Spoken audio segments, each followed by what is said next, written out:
साथ के हम मर्जी से चले हम बादल सा गरजे हम सावन सा बरसे हम सूरज सा चमके। Good morning student, how are you? मैं Vikram, PGT commerce from Vikram sir's classes. आज आप लोगों का दोबारा से अपनी क्लास में वेलकम करता हूं। बेटा, हम लोग आज बिजनेस स्टडी के अंदर एक बहुत ही इंपॉर्टेंट टॉपिक डिस्कस करने वाले हैं। टॉपिक रहेगा हमारा business risk types and its causes.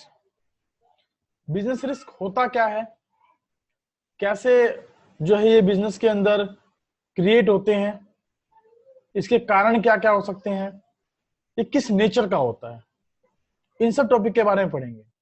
और साथ ही साथ बेटा, मैं आप लोगों को कहना चाहता हूं कि इस बार जैसे ही हम बिजनेस रिस्क और factor affecting for starting a business discuss करेंगे अपने इस टॉपिक में, तो नेक्स्ट डे जो है हम लोग एक एमसीक्यू टेस्ट भी डिस्कस करेंगे।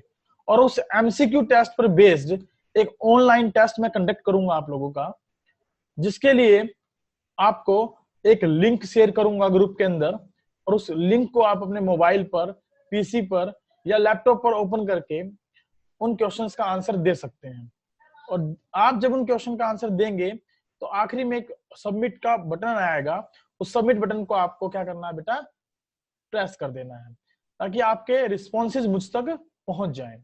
और साथ ही साथ आपको आपके आंसर्स और मार्क्स जो हैं वही ऑटोमेटिकली डिस्प्ले हो जाएंगे।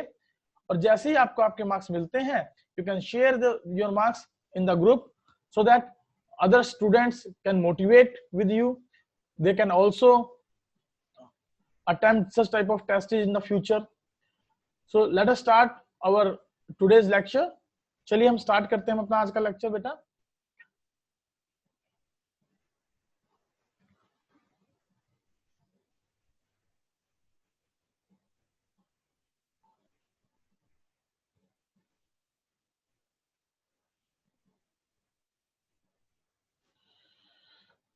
आई होप आप लोग जो हैं ये स्क्रीन जो है आप देख पा रहे होंगे। अगर आप लोगों को स्क्रीन साफ नजर आ रही है तो बहुत बढ़िया बात है। चलिए स्टार्ट करते हैं हम अपनी आज की क्लास। हमारी आज की क्लास जो रहेगी बेटा, वो रहेगी chapter 1 nature and purpose of business से एक important topic business risk, meaning and its causes, और second basic factor to start up a business. Class 11th business study. मैं विक्रम, पीजीटी कॉमर्स, आप लोगों का दोबारा से वेलकम करता हूं। चलिए स्टार्ट करते हैं class. After discussion you will be acquainted with, जब आप इस लेक्चर को समझ लेंगे, सुन लेंगे, ध्यान से इस वीडियो को देख लेंगे, तो आप किन किन चीजों के बारे में जान पाएंगे बेटा। एक तो बिजनेस रिस्क क्या होता है, उसका मीनिंग और उसके causes, moreover types of the business risk के बारे में भी हम लोग यहाँ पढ़ेंगे। Basic factor requires to start up a business, और एक बिजनेस को स्टार्ट करने के लिए बेसिक फैक्टर कौन कौन से हो सकते हैं उनके बारे में हम यहाँ डिस्कस करेंगे। जैसा कि मैं आपको रेगुलर बताता रहा हूं बेटा, आप सबसे पहले नोटबुक और पेन लेके बैठेंगे और अपने नोट्स बनाएंगे साथ साथ इस लेक्चर के जितने भी क्वेश्चंस मैं आपसे डिस्कस कर रहा हूं। वैसे तो मैं इसका पीडीएफ लिंक आपको ग्रुप में शेयर कर दूंगा, लेकिन फिर भी आप इसके नोट्स बना लें साथ साथ तो ज्यादा अच्छा है, ताकि आपकी नोटबुक भी मेंटेन हो जाए। और आप ध्यान रखें, इन्हीं क्वेश्चनों में से एक टेस्ट हम लोग जो है कंडक्ट करेंगे, जो अब तक हमने डिस्कस किए हैं चैप्टर के हर एक टॉपिक के साथ। उन्हीं के बेस पर हमारे क्वेश्चन रहेंगे, और वो क्वेश्चन सारे के सारे एमसीक्यू बेस्ड रहेंगे। तो जो नेक्स्ट क्लास रहेगी वो बेटा एमसीक्यू टेस्ट पर रहेगी। पहले मैं आप लोगों के साथ एक एमसीक्यू बेस्ड टेस्ट डिस्कस करूंगा, उसके बाद नेक्स्ट डे आफ्टर टुमारो हम एक टेस्ट लेंगे, उस टेस्ट का रिस्पॉन्सेज आप लोगों को देना है। चलिए एक बात और जो मैं आप लोगों को कहना चाहता हूं बेटा, कि जो एक बात मैं हमेशा आप लोगों को कहता हूं बेटा, commerce plays a significant role in economic development of a country and you are only the commerce students. Nobody can make the changes in the economic development except you peoples. So get ready to learn the various things through the Vikram Sir's classes. चलिए start करते हैं। आज का हमारा पहला topic रहेगा, देखिए business risk, meaning, nature and causes पर हम लोग डिस्कस करने जा रहे हैं। साइड में आपको ये जो डायग्राम दिखाई दे रहा है बेटा, इसमें देखिए बिजनेस रिस्क के क्या क्या कारण हो सकते हैं, बिजनेस रिस्क किन किन कारणों से होता है। देखिए प्राइस, मार्केट, जो आपके पास कॉजुअली कोई कारण अगर हो जाए, टेक्नोलॉजी चेंजेस हो जाए, रिलेशनशिप्स में बदलाव आ जाए, या किसी प्रकार का कोई लीगल रेगुलेटरी फ्रेमवर्क चेंज हो जाए, ह्यूमन कॉजेज भी हो सकते हैं और प्रोडक्शन कॉजेज भी हो सकते हैं। तो ये सब हमारे बिजनेस रिस्क के बेसिकली कारण है। इन कारणों को हम देखें तो यहाँ 1 बाय 1 करके मैंने लिखा है, आप इनको पढ़ लें, समझ ले क्या है। चलिए हम स्टार्ट करेंगे बिजनेस रिस्क के मीनिंग से। Business risk refers to the possibility of inadequate profit or even losses due to uncertainties or unexpected events। Yes बेटा ध्यान रखें, जो बिजनेस रिस्क होता है बेसिकली वो किस कारण से होता है, होता क्या है, पॉसिबिलिटी ऑफ इनएडुकेट प्रॉफिट, यानी कि प्रॉफिट सफिशिएंट प्रॉफिट ना होने की संभावना, और इवन दो लॉसेज होने की संभावना, किसके कारण से, अनसर्टेनिटी के कारण से या अनएक्सपेक्टेड इवेंट्स के कारण से। तो उसे हम क्या कहेंगे बेटा, बिजनेस रिस्क के नाम से जानेंगे। चलिए नेक्स्ट है हमारे पास इसमें फॉर एग्जांपल कुछ कारण हमने लिखे हैं यहाँ पर कि किन कारणों से बिजनेस रिस्क हो सकता है। Demand for a particular product may decline due to change in the taste preferences of the consumers or increases in competition etc. There are two types of business risk. One is speculative risk. Speculative risk क्या होता है बेटा, जहां संभावना हो, संभावना किस चीज की, या तो लॉस होने की या प्रॉफिट होने की। Speculative risk is that risk which involves both the possibility of gain as well as possibility of loss. इसमें हम लोग अगर शामिल करें तो कंज्यूमर के टेस्ट को ले सकते हैं, है ना, क्योंकि कंज्यूमर का जो टेस्ट है वो बेसिकली क्या होता है, अगर वो बदल गया तो जो प्रोडक्ट हमने बना के रखे हैं, जो गुड्स हमारे पास है वो सारी बेकार हो जाएंगी, तो हमें लॉस होने की संभावना रहेगी। लेकिन अगर कंज्यूमर का टेस्ट जो है पॉजिटिव हुआ, गुड्स को पसंद करता है, तो हमें बेसिकली प्रॉफिट होने की संभावनाएं बढ़ जाएंगी। दूसरा है बेटा प्योर रिस्क। प्योर रिस्क क्या होता है, is that risk which involves only the possibility of loss और नो लॉस। इसमें या तो हमें लॉस होगा, पॉसिबिलिटी रहेगी लॉस होने की, या लॉस नहीं होगा, यानी कि ये हमें प्रॉफिट होने के बारे में कोई इंफॉर्मेशन नहीं प्रोवाइड करता। यानी इस कंडीशन में प्रॉफिट नहीं होगा, होगा तो लॉस होगा या फिर लॉस नहीं होगा। एग्जांपल के तौर पर the chance of fire, theft, strike is the example of pure risk. मान लीजिए आपके गोडाउन में सामान रखा है और आग लग गई, तो या तो उससे लॉस होगा, और आग नहीं लगी तो लॉस नहीं होगा। देयर ऑकरेंस में result in loss whereas non occurrence may explain absence of loss instead of gain। I hope आपको दोनों का मीनिंग समझ में आ गया होगा। बिजनेस रिस्क क्या है और उसके टाइप्स क्या है, हमने ये पढ़ा। टाइप्स में स्पेकुलेटिव रिस्क क्या है और प्योर रिस्क क्या है, इनके बारे में पढ़ा। बेटा स्पेकुलेटिव रिस्क सट्टाबाजी पर आधारित होता है, जिसका स्पेकुलेशन का मतलब ही सट्टाबाजी होता है, या तो आप प्रॉफिट लेंगे या आप लॉस लेंगे। लेकिन प्योर रिस्क क्या होता है, या तो लॉस होगा या लॉस नहीं होगा, प्रॉफिट होने की कोई संभावनाएं नहीं है। नेक्स्ट है nature of business risk. First one point, business risk are arise due to uncertainty. बेटा देखिए बिजनेस रिस्क किसके कारण से आते हैं, अनसर्टेनिटी के कारण से। हमने मीनिंग भी पढ़ा कि बिजनेस रिस्क है क्या, basically possibility of inadequate profit और लॉसेस। तो ये क्या है, किन के कारण से होता है ऐसा, अनसर्टेनिटी के कारण से। तो अनसर्टेनिटी के कारण से बिजनेस रिस्क क्रिएट होते हैं। Lack of knowledge of what is going to happen in future creates uncertainties in business. It may be due to natural calamities, change in demand, prices, strikes etcetera. ये वो कारण है बेटा जिनके बारे में हमें फ्यूचर में हम प्रेडिक्ट नहीं कर पाते हैं, और सर्टेनली प्रोडक्शन नहीं हो पाता है, जिसके कारण अनसर्टेनिटी बनी रहती है। अनसर्टेनिटी के कारण ही ये बिजनेस रिस्क क्रिएट होता है। नेक्स्ट है बेटा risk is an essential part of every business, you know very well। और मैंने आप लोगों को बिजनेस अकाउंटेंसी के लेक्चर में भी ये समझाया था, without risk there can not be profit. तो प्रॉफिट जो है केवल तभी होते हैं जब किसी बिजनेस के अंदर रिस्क होते हैं। तो यहाँ क्या लिखा है बेटा, no business can avoid risk although the amount of risk में vary from business to business. Risk can be minimized but can not be eliminated. अगर मैं यहाँ बात करूं, risk can be minimized but can not be eliminated, तो इसमें इसके आधार पर भी हम रिस्क को दो पार्ट्स में डिवाइड कर सकते हैं। एक होता है बेटा इंश्योरेबल रिस्क और एक होता है नॉट इंश्योरेबल रिस्क। अगर किसी रिस्क को आप इंश्योर करा पाए तो उसे क्या कहेंगे बेटा, इंश्योरेबल रिस्क, जैसे कि loss by fire, loss by theft etcetera. अगर किसी इंश्योरेंस को आप जो है ना, किसी रिस्क को अगर आप इंश्योर ना करा पाए तो उसे क्या कहेंगे बेटा, नॉट इंश्योरेबल रिस्क। जैसे कि बात करें अर्थक्वेक, अब अर्थक्वेक कब आ जाए, हम इसका इंश्योरेंस तो ले ही नहीं सकते, नहीं हमें पता होता इसके बारे में, तो वो अनसर्टेनिटी हमारे सामने बनी ही रहेगी। तो हम रिस्क को फिर भी मिनिमाइज तो कर सकते हैं, लेकिन उसको एलिमिनेट बिजनेस से नहीं कर सकते, और बिना रिस्क के बिजनेस में कोई प्रॉफिट होने की संभावनाएं नहीं होती हैं। नेक्स्ट है बेटा, degree of risk depends mainly upon the nature and size of business. हमेशा ध्यान रखिएगा, बिजनेस का जो साइज होता है, नेचर होता है, उस पर भी हमारा रिस्क काफी मात्रा में जो है डिपेंड करता है। अगर बिजनेस का साइज बड़ा है, लार्ज है, तो रिस्क ज्यादा होगा, बिजनेस का साइज स्मॉल है तो रिस्क कम होगा। Level of risk is lower for small businesses while it is higher for the large scale organization. Next है बेटा, profits is the reward of risk taking. और प्रॉफिट्स हमें केवल तभी होते हैं जब हम लोग रिस्क लेते हैं। तो यहाँ पर हम बात करें तो a business gets profit as return,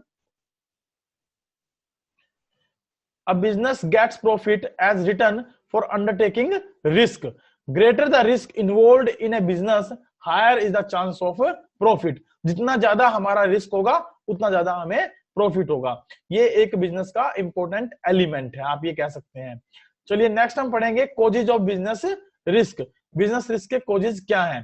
पहला कोज है बेटा नेचुरल कोज, कि किन किन कारणों से बिजनेस रिस्क होता है। कोजेज का मतलब है किन किन कारणों से बिजनेस रिस्क अराइज होता है। तो उसमें पहला कोज क्या है बेटा? नेचुरल कोज। अब नेचुरल कोज में क्या क्या चीजें आती है आपके सामने, जैसे कि भूकंप आ गया, बाढ़ आ गया, सूखा पड़ गया, है ना। जो नेचुरल कैलामिटीज होती है उनके कारण जो बिजनेस में रिस्क क्रिएट होते हैं उन्हें क्या कहा जाता है बेटा? Business risk. जैसे कि अगर हम बात करें इन लेटेस्ट फिनोमिना, तो कोरोना वायरस से क्या हुआ बेटा? तकरीबन बिजनेस जो है वो ठप हो गए हैं, इकोनॉमी ऑफ द कंट्री जो है वो ठप हो गई है due two of this corona virus. It is a, you can say that it is a basically man made cause. Is it man made cause or it can be a natural cause also? अगर मान लीजिए किसी प्रकार से China ने कोई गड़बड़ नहीं की है तो इसका मतलब है कि ये नेचुरल कॉज भी है, हो सकता है। लेकिन अगर चाइना ने कोई एक्सपेरिमेंट टाइप में इस तरीके से किया है तो इसका मतलब वो एक ह्यूमन कॉज का पार्ट बन जाएगा। चलिए नेक्स्ट है हमारे पास human causes. Human causes include such unexpected events like dishonesty, carelessness और negligence of employees, strikes, riots, management inefficiency etcetera. अब ह्यूमन कॉज में बेसिकली कौन से कारण आएंगे? जो ह्यूमन बीइंग से रिलेटेड होंगे। जो किससे रिलेटेड होंगे बेटा?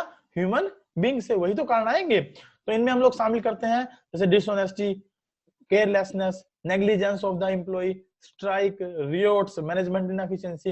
ये वो कारण है जिनके कारण हमारे को हम ये कह सकते हैं कि बिजनेस में रिस्क क्रिएट हो सकता है। अगर मान लीजिए हमारे एम्प्लॉय डिसऑनेस्ट हैं तो हो सकता है कि वो काम को अच्छे तरीके से ना करें, वो स्किल्ड नहीं है, या वो केयरलेस है अपने काम करने में, या वो हर रोज जो है स्ट्राइक करके बैठ जाते हैं तो हमारा प्रोडक्शन रुक जाएगा, या अफवाहें फैलाने में अफवाहें फैला देते हैं तो भी हमारा बिजनेस रुक जाता है, या मैनेजमेंट जो है वो इनइफेक्टिव है तो भी हम उसको एक ह्यूमन कॉज का कारण मान सकते हैं। नेक्स्ट है बेटा इकोनॉमिक कॉजेज। देखिए इकोनॉमिक कॉजेज में आता क्या है बेसिकली, जैसे डिमांड है, प्राइस है, कंपटीशन है, टेक्नोलॉजी है, इनमें यदि बदलाव आ जाए तो उसे हम क्या कहेंगे बेटा? Economic causes. क्योंकि इनके कारण क्या होगा? हमें इकोनॉमिक लॉस होगा। They are related to chance of loss due to market conditions, change in market conditions like fluctuations in demand, prices,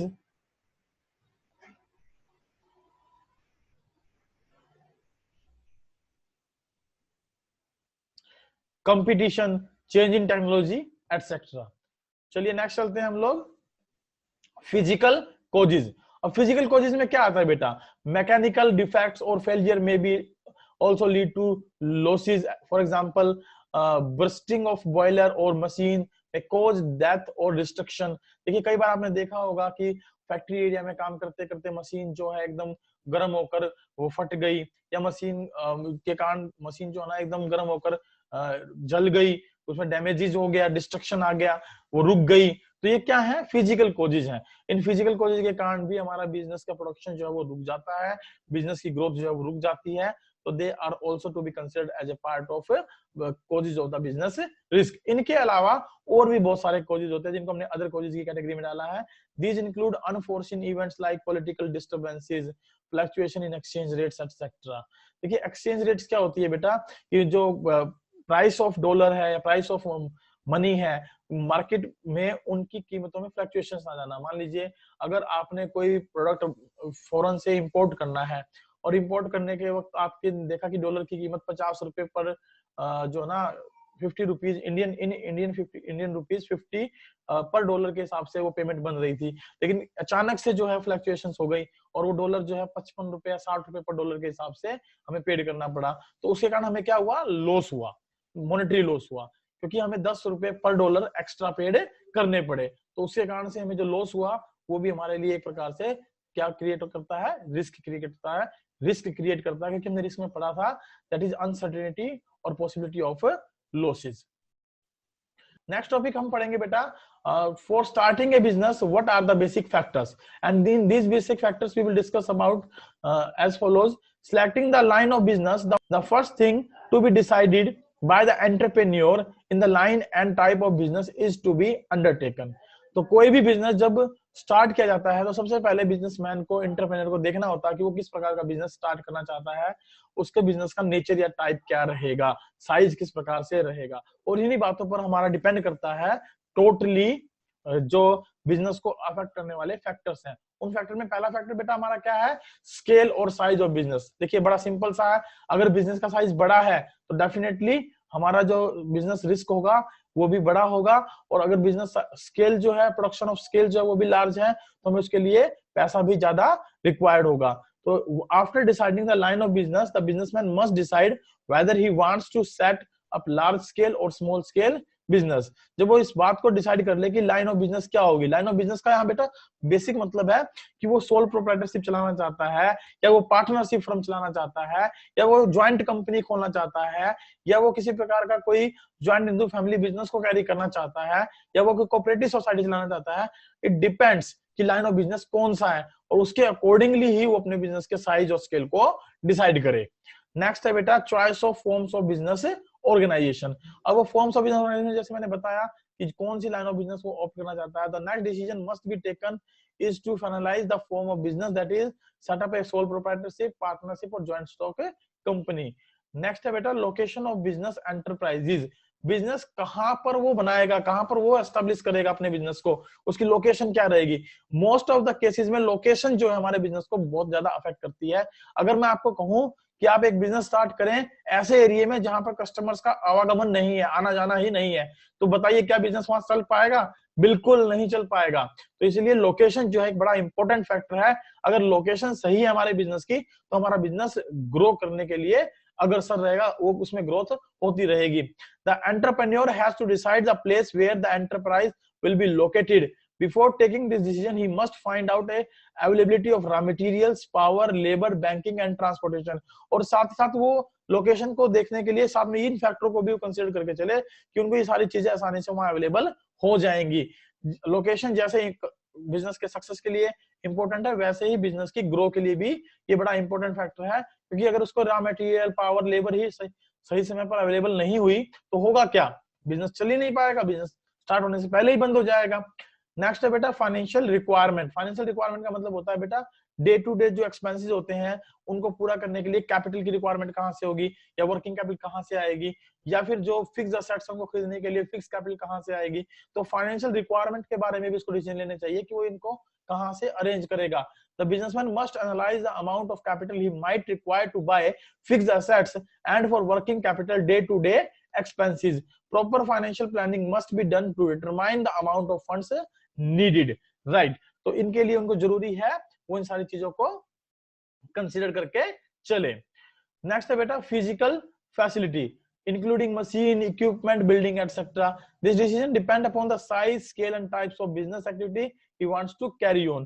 जो ये सारी बातें वो किस पर डिपेंड करती है बेटा, वो बिजनेस किस प्रकार का चलाना चाहता है, उसका साइज कितना होगा, स्केल क्या होगा, टाइप्स ऑफ बिजनेस क्या होगा, तो उन्हीं पर डिपेंड करता है कि उसकी फिजिकल फैसिलिटीज कैसी होंगी, वो कितनी मशीन लेकर आए, कितना उसका जो बिल्डिंग का साइज हो, बिल्डिंग किस प्रकार की हो, ये सब बातें डिपेंड किस पे करती है बेटा, वो taking the decision upon for the size, scale and types of the business. Next है बेटा plant layout. Plant layout क्या होता है बेटा, showing the physical arrangement of machine equipment needed to manufacture a product. जब हम किसी प्रोडक्ट को बनाते हैं तो उसके लिए जो मशीन वगैरह लगाते हैं तो उसका लेआउट कैसा होगा, वो मशीनें किस तरीके से रखी जाएंगी। अगर वो प्रोसेसिंग इंडस्ट्री है तो वन बाय वन, मान लीजिए एक प्रोसेस एक मशीन से पूरी होती है, दूसरी प्रोसेस दूसरी मशीन से होती है, तो उनका लेआउट कैसे होगा, उन पे वर्किंग कैसे होगी, इन सब के बारे में हम प्लान लेआउट के अंदर डिस्कशन करते हैं। और नेक्स्ट है हमारे पास बेटा कॉम्पिटेंट एंड कमिटेड वर्कफोर्स। देखिए सारी चीजें अच्छी होने से मतलब नहीं है, अगर सारी चीजें बहुत अच्छी हैं तो, और स्टाफ जो है हमारा बहुत अच्छा नहीं है, वर्किंग फोर्स हमारा अच्छा नहीं है, वो स्किल्ड नहीं है, वो काम करने के लिए तैयार नहीं है, या वो अनस्किल्ड है, तो उस कंडीशन में होगा क्या, काम हो ही नहीं पाएगा, बिजनेस कैसे चलेगा। तो इट इज नेसेसरी कि हमारा जो वर्क फोर्स है वो कॉम्पिटेंट होना चाहिए, वो कमिटेड होना चाहिए, वो काम के लिए अपने आप को अग्रसर करके चले। नेक्स्ट है बेटा tax planning. The entrepreneur must try to analyze the types of taxes because these are a number of tax laws in the country which affect the functioning of the business. बेटा definitely हमारे यहाँ बहुत सारे there are a number of taxes, बहुत सारे taxes हैं, उन taxes के आधार पर हमें अपनी टैक्स प्लानिंग करनी चाहिए कि उनको एनालाइज करना चाहिए कि हम कौन सा बिजनेस करें जिसपे गवर्नमेंट हमें टैक्स की रिबेट दे दे, या किसी प्रकार की कोई और किसी प्रकार की कोई अन्य एग्जामिशंस प्रोवाइड कर दे, तो हम उस बिजनेस को कैरी कर सकते हैं, जो कि बेसिकली क्या करता है, एक equitable development of the society में भी हेल्प करे। हम इस प्रकार का बिजनेस भी चूज कर सकते हैं, क्योंकि गवर्नमेंट जनरली इनके ऊपर क्या करती है, हमें टैक्स रिबेट्स देने की कोशिश करती है या ग्रांट्स प्रोवाइड करने की कोशिश करती है। सेटिंग अप ऑफ एंटरप्राइज, जब सारी बातें हम डिस्कस कर लें तो उसके बाद हम जो क्या करेंगे, अपने एंटरप्राइज को सेटअप करेंगे। After analysing the above mentioned points carefully, the entrepreneur can start the business which would mean mobilising various resources and completing legal formalities. Yes, जब सारी बातें हमारी पूरी हो जाए तो हम किस पे चलेंगे बेटा, अपने जो ऑर्गेनाइजेशन है उसको एस्टेब्लिश करने पर चलेंगे, और जितने भी रिसोर्सेज है उनको पार्टिकुलर प्लेस पर ले जाएंगे और लीगल फॉर्मेलिटी जो है उनको पूरा करेंगे। चलिए अब आगे हमारे पास बेटा एक test question based on topic discuss. मैं इन क्वेश्चनों को आप लोगों के लिए रीड कर देता हूं। You have to answer of this question. If you have any doubt please ask in the group, and for the solution you can ask that please sir discuss this question with us in the group if you will not able to getting the answer of any question है बेटा, no business is risk free. In the light of this statement explain the concept of business risk and its any three causes। बेटा ये तो सीधा सीधा question है, direct question आप लिख लेंगे। चलिए नेक्स्ट है explain any 6 factors that are important to be considered while starting a business। अभी हमने जो है फैक्टर अफेक्टिंग बिजनेस पढ़े, जो बिजनेस को स्टार्ट करने के लिए जरूरी है, जिनको हमें देखना चाहिए, तो वो हमें इस फैक्टर 9 फैक्टर्स हमने डिस्कस किए, उनमें से आपको 6 फैक्टर यहाँ एक्सप्लेन करने हैं। You can explain very easily. There are different situation in different businesses are being elaborated below. Different situations हैं बेटा। Raghunath Gorkha had a match stick factory in Nepal which got destructed by the recent earthquake। Next है बेटा, Mr. Arya, a senior manager in a telecom company, shared confidential information about the company with a competitor which lead to huge losses for the company। Next है बेटा, Vodafone company was charged with evasion of tax and asked to pay fine in crores which would lead to heavy losses for the company। Next है बेटा, typewriters becoming redundant is being referred to in all the above cases। Which characteristic of business is being referred in the all the cases above cases? How can you classify the different cases based on this characteristic? आपने बताना है कि कौन सी characteristic of business की referred हुई है। तो definitely risk के बारे में बात हो रही है। जितनी भी स्टेटमेंट हमने पढ़ी वो सारी रिस्क को जस्टिफाई करती हैं, और उनमें भी ये स्टेटमेंट है आपको बतानी है कि जो कॉजेज ऑफ रिस्क है उनमें कौन सा कॉज यहाँ आता है। एग्जांपल के तौर पर मैं आपको बताऊं, जैसे Raghunath Gorkha had mastic factory in Nepal which got distracted in the recent earthquake, तो यहाँ कौन सा कॉज ऑफ रिस्क रहेगा हमारा, नेचुरल, राइट। तो ऐसे ही आपने बाकियों के आंसर भी देने हैं। नेक्स्ट है बेटा, doctor Kumar is an orthopaedic surgeon in Jaipur Golden Hospital and doctor Mahajan his friend is a paediatrician who has set his own clinic। Dr. Mahajan's wife, Mrs. Rajni, operates her jewelry store also। Compare and differentiate the nature of task undertaken by them। आपने ये 3 व्यक्ति जिनके बारे में मैंने बात की, इनके बारे में आपने क्या करना है बेटा, ये आप जरा देखें, ये क्वेश्चन हमारा बिजनेस, प्रोफेशन और एम्प्लॉयमेंट से रिलेटेड है। आपको इनमें आइडेंटिफाइड करना है कि कौन सी जो एक्टिविटी ऑफ बिजनेस है, कौन सा प्रोफेशन है, कौन सा एम्प्लॉयमेंट है, और देर आफ्टर आपको उनके बीच में डिफरेंसेस देने हैं। नेक्स्ट है बेटा, जनाब Sally and Raveena are friends, they have just completed a fashion designing course, they wish to start a business, have found business together, they have rupees 10 lakh saving put together and are planning to take a bank loan of additional rupees 10 lakh. They have found a prime location in Krol Bagh where they can set their boutiques.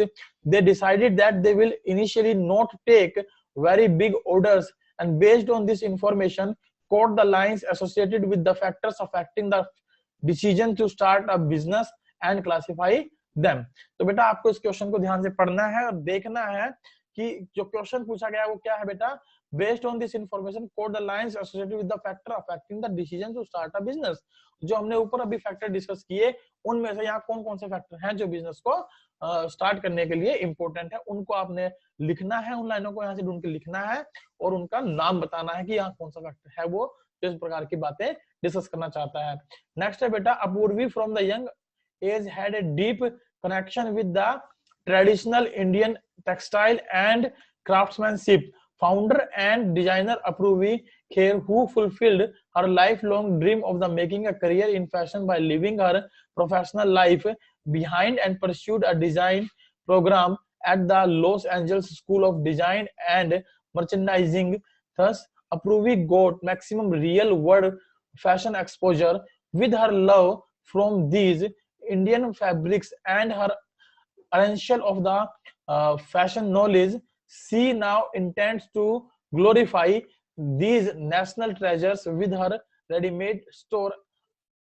Armania is an initiative to incorporate a perfect mix of latest trends, luxurious fabrics, Indian traditions, waves, and culture all under one roof.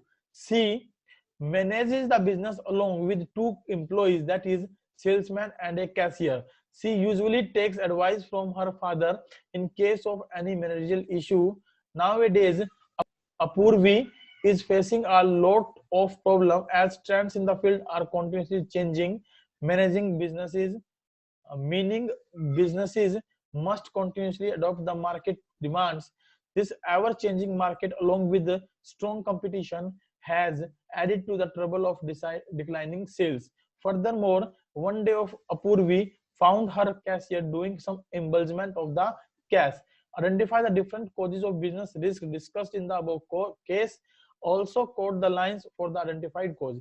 हमें बेटा इसमें question बिल्कुल सीधा सीधा दिया है, जो भी केस स्टडी हम पढ़ रहे थे उनके स्टडी में आपको causes of the business risk identified करने हैं और उनका आपको आंसर लिखना है। Are the above identified risk pure risk और स्पेकुलेटिव रिस्क, आपको बताना है कि वो प्योर रिस्क के पार्ट है या वो स्पेकुलेटिव रिस्क के पार्ट है। Give reason in support of your answer. Thank you very much. हमारा यहाँ आज का टॉपिक जो है खत्म होता है। चलिए बेटा, आज हम अपने लेक्चर में जो पढ़ पाए वो इतना ही था और मेरी उम्मीद है आप लोगों से कि आप इस वीडियो लेक्चर को देखने के बाद इस टॉपिक को बहुत अच्छे से समझ पाएंगे। इवन दो यदि आपको कोई समस्या आती है तो you can ask, you can raise your doubts in the groups. और स्पेशली बेटा मैं बॉयज को रिक्वेस्ट करना चाहूंगा, जो बॉयज हैं वो अपने क्वेश्चन रेज नहीं करते हैं, kindly they raise their question. Thank you very much.